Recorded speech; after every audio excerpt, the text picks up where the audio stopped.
Star Trek Discovery is close to repeating the mistakes of Season 1.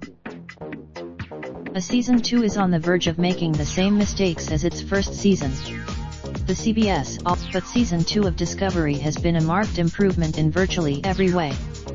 The ensemble cast, and yet Star Trek Discovery Season 2 seems poised to make the same sort of mistakes the show made in the back half of its first season, which may speak to a deeper problem with the show than previously acknowledged.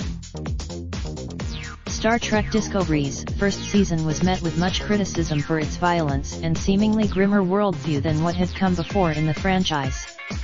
But Darkness was Discovery very clearly aimed to explore similar territory, but that moral quandary was severely undercut by the season's worst decision they initially presented. This was always the main problem with for all the dark posturing and allusions to serious, gritty prestige television. The show lost its nerve when it came to the big, existential questions about humanity and moral flexibility, sidestepping them in favor of a more cartoonish adversary.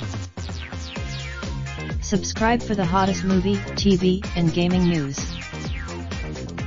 *, I agree to let Screen Rant send me emails. Raindrop, drop top smoking, no cooking the hot pot. Fucking on your bitch, yeah, that. Looking up, open the park pot.